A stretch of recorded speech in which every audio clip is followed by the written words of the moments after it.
These alumni conversations have been so inspiring and so sweet to see the girls get so much out of it too. Thanks everybody for joining. Things at school are really exciting, partly because there's so much renovation happening. And the girls have their hard hats. I think we have an intern team of 15 strong who are helping with the architects and the electricians and our construction company.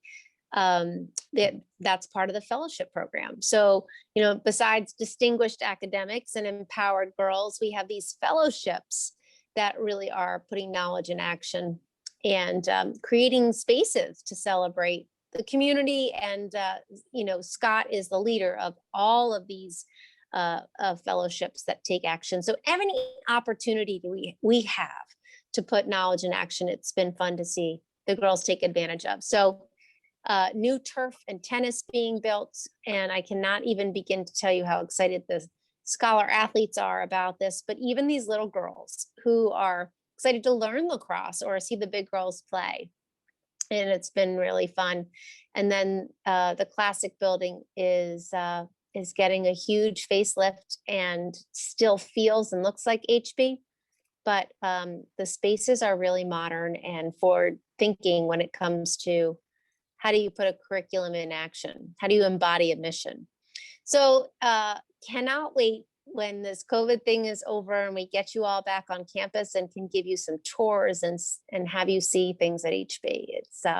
It's terrific. So thanks, Dina. Thanks everyone for being here and excited for the conversation.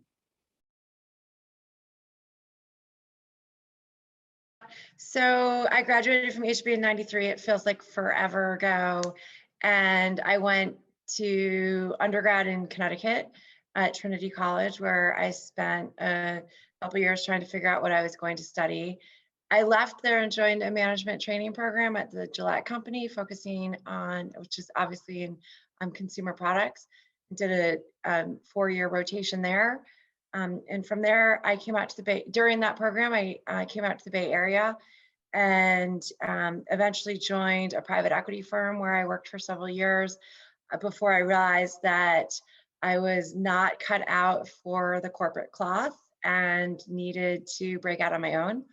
So I started Carve Designs with an old friend of mine. We knew nothing about the apparel business and actually had no business starting an apparel company. But it's been 16 years now, and we've managed to survive and thrive against all odds. So we're now one of the leading swimwear and lifestyle apparel companies in the women's active space. We sell across the country to women just like you. And I'm still based here in Northern California. And we've been really busy during COVID at home as I am, which is really unusual still to understand at 4:50 on a Thursday afternoon. But you know, we've made the best of it if we can. I'm married with 2 children, and they're teenagers now, which is kind of shocking. And we are I'm focused on work and raising my family and enjoying the beautiful lifestyle here in Northern California. Awesome, thank you. And then I'll throw the same question to Pam, if you could tell us about your journey. Well, I have had sort of, I guess I'd say a long and winding series of adventures for my journey since HB. I started, well, when I grew up, I spent most of my time outdoor in the Rockies with my extended family. So once I left HB, I headed straight to Colorado College. At that point, I thought I was going to do pre-med kind of studies and biology, but I quickly realized that was way too much time indoors. So I wandered my way over to the geology department and found my calling there. So because it was just, well, classes with the block plan were a series of week-long camp trips to the most beautiful places in the mountains. So that really, hit my fancy.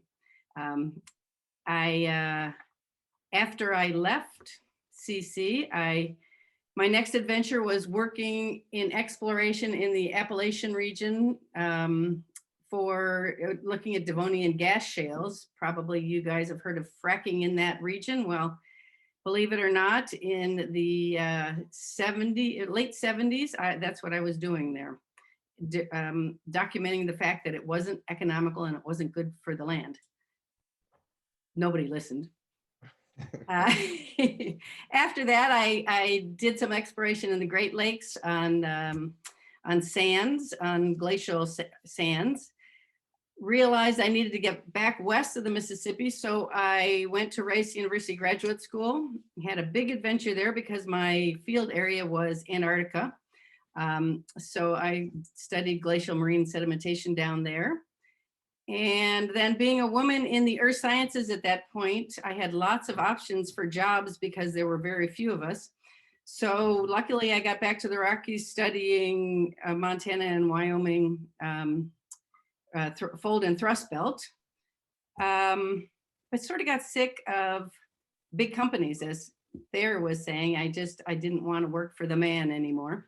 So we migrated west to the Bay Area, to Mill Valley.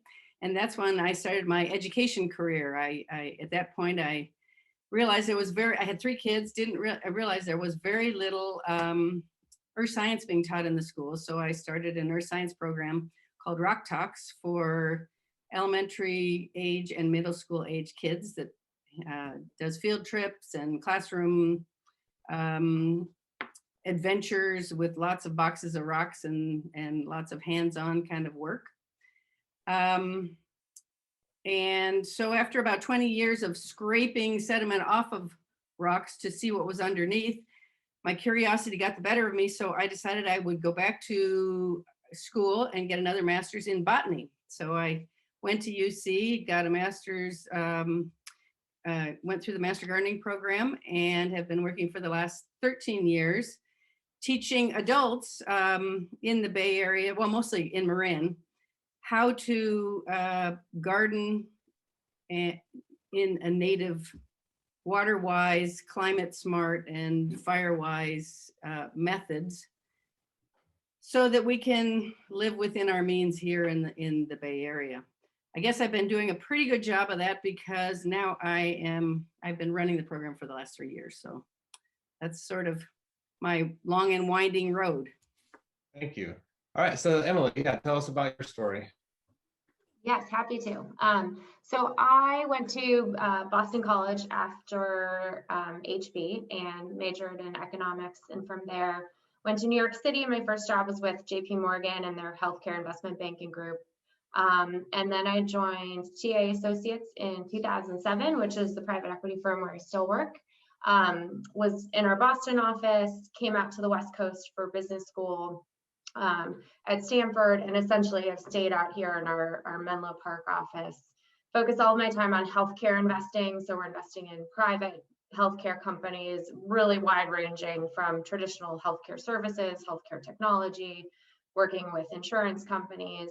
And I'm very grateful there are entrepreneurs out there like Thayer, because my mind is much more the investing finance side, but it wouldn't work if we didn't have people out there starting great companies. Look, I think it's always difficult to make change, but through the course of your life, it's really important to make sure you're being true to yourself and thinking about what you're finding to be fulfilling, and then reconcile that with what your goals are. So for me, I mean, I entered undergrad as an engineering major.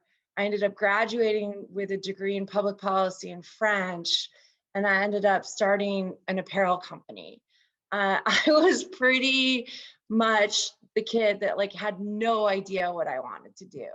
And I think what HB taught me, and what I continue to hold dear to myself, is the importance of letting yourself be intellectually curious and not being afraid to learn new things, and trying to weave those into the fabric of your personality as you make choices and end up, wherever you end up. For some of us, that means 180-degree restarts, whether you're at 30 or 40 or 50 or 60, but sometimes it's very gradual along the way. And then you look back and you say, oh, okay, here I am. but it's a constant reinvention, if you will, without abandoning where you were, but looking at, what are you stimulated by? Who are the people that you want to work for? What are your financial goals? Where do you want to live? And trying to accumulate like those goals into a synthesized response to both your work and your personal life. But really, not being afraid to continue to ask yourself questions around like what's working and what's not working, and know that you have the tools to continue to learn as you move forward and think about your decision making. Two things in a slightly different vantage point, because I really have made no career diversions. I sort of hopped on a pretty well-trodden path right out of college, and here I am, which different conversation. Did I ever think this is where I'd be? No, but it is where I am. But I'd say the two things that, as Scott was talking, first about sort of finding passion and how sometimes that can feel sort of a setup for almost failure if you're trying to identify your passion early on. If you had told me that my passion was going to be private equity, finance, and investing, I would have told you you're crazy. And I'd still probably tell you you're crazy. But if you told me that I'd have an opportunity to work for a really successful firm with great culture, really smart, thoughtful people that'll learn from every day, that I'm making money on behalf of university endowments and pension plans, and oh, by the way, I get to invest in these healthcare companies that are making, patients' lives better. That to me sounds really cool and like something I could really get behind, versus, starting is the industry your passion, which I sometimes think can be sort of a false path. And the other thing I'd just say, as far as, maybe a version of mixing it up, is heading into a spot where there are very few women. Clark, we were talking about that earlier. And, there aren't that many of us. There aren't that many people that look just like me doing what I'm doing. But I will tell you, of the very small handful of folks, of women at TI globally, the vast majority of us went to all girls schools. I have to say that I sort of had my calling early on. The story goes that when I was little, my mom could never, ever do the laundry until she emptied all my pockets because they were always full of rocks. So, so I did have that passion for earth sciences early on. But as I told my kids, who are all in their 30s now, the path is never direct, straight, or easy. And just have faith and follow where it leads you. I have to say that a lot of the jobs that I took, I realized that I didn't want to do. Well, I didn't know what I wanted to do, but once I worked in that job for a year or two, I knew I sure as heck didn't want to do that. So, it's a series of missteps, and my advice is to take chances and take those steps and lead where they follow where they lead, and thrive on the education that you learn from each of those adventures. It's not a wrong choice. It's just a choice of part of that part of your life, and know that it's your responsibility to change it if you don't like it. So follow it along to eventually you'll find something you love.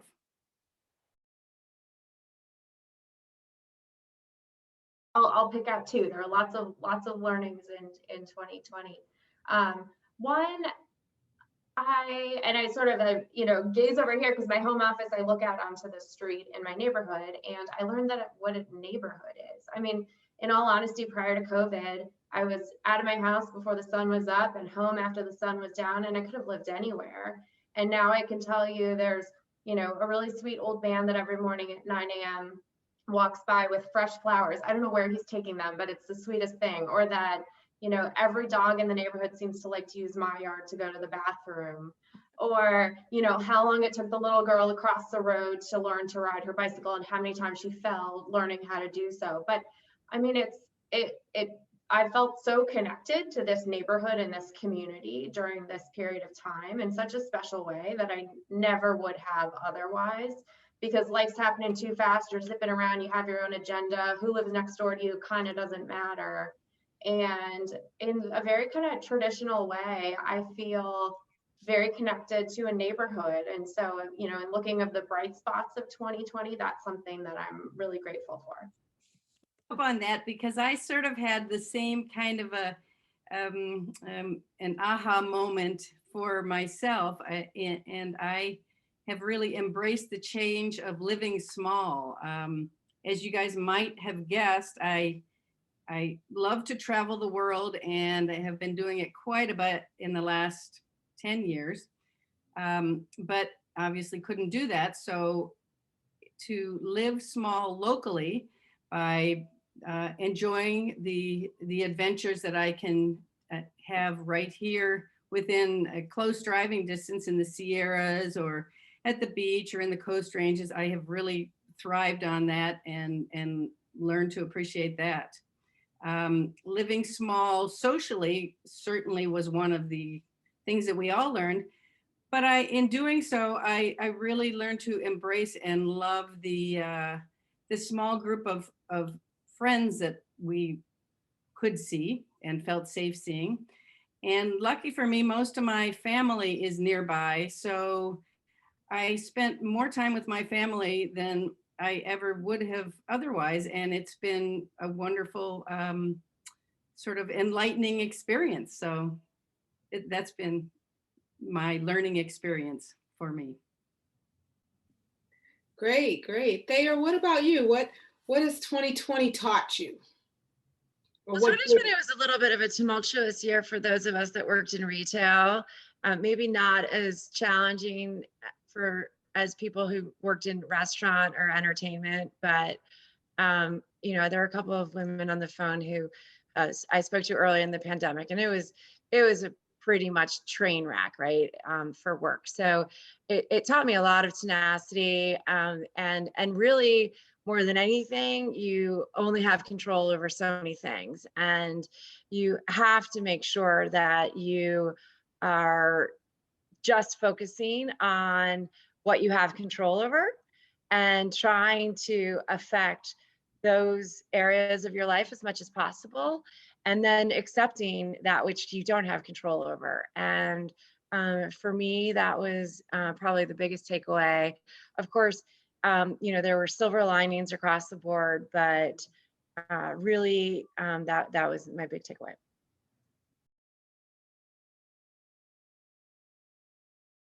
I am in the process, well, I have a new grandchild as of a week ago, my first ever, and he lives nearby, so that's sort of fun. Congratulations.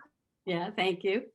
And my daughter's about to get married in Florida, so I've decided that I am going to retire from UC, and which is a tough decision, but I have to do it.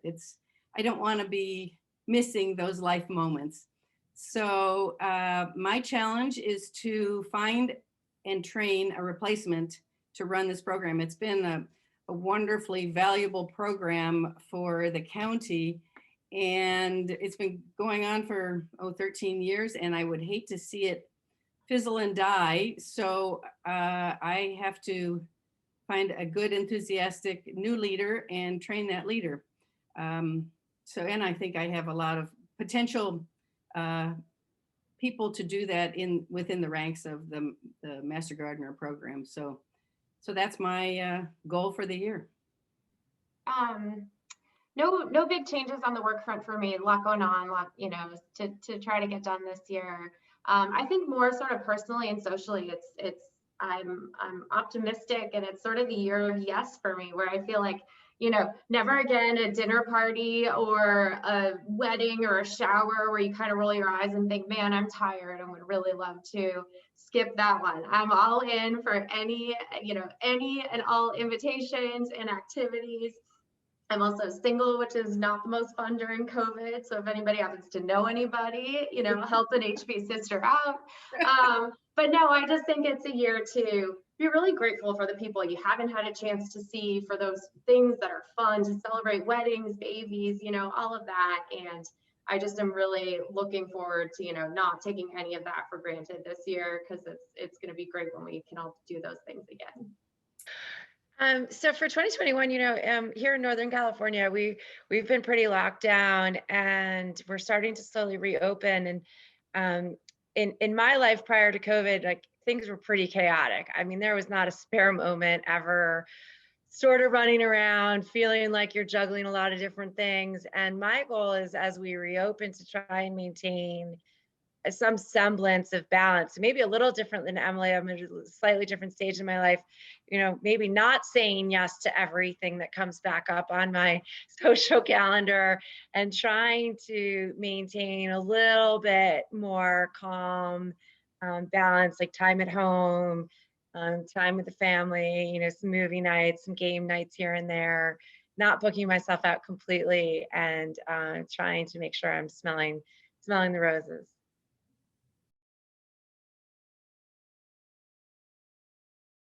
Know that HB has prepared you much better than you could ever imagine for what's coming at you. There will be twists and turns and scary times and exciting times. Embrace the challenge and learn from the experiences, knowing that HB sisters have your back. Love it. All right. Yeah, I would say the first three things that just popped to mind. One, freshman year, people will dress up to go to classes, which was very surprising to me when I got to campus. I did not realize high heels were what you were supposed to wear to school, because I thought, you're just going to school to learn here. That I would say on the, especially for juniors, people going through college selection and, the stress of that. I remember something my dad said to me at the time, which just I think about so often. It's, the freeing part of the decision is there's so many awesome places to go. And when you get there, everybody else made the same choice. You're not sitting next to people who decided to go to that place that you were tormented over whether or not that was the right spot for you, which I think is really freeing. And then I think, finally, and I think Pam and Thayer talked about this a little bit, is that it's not one big monumental choice that's going to land you where you are. It's a series of sometimes small, sometimes seemingly insignificant choices. And so choose what feels right and roll with it, because you're going to have another fork around the corner shortly thereafter where you get to make another choice. So don't sweat it too much.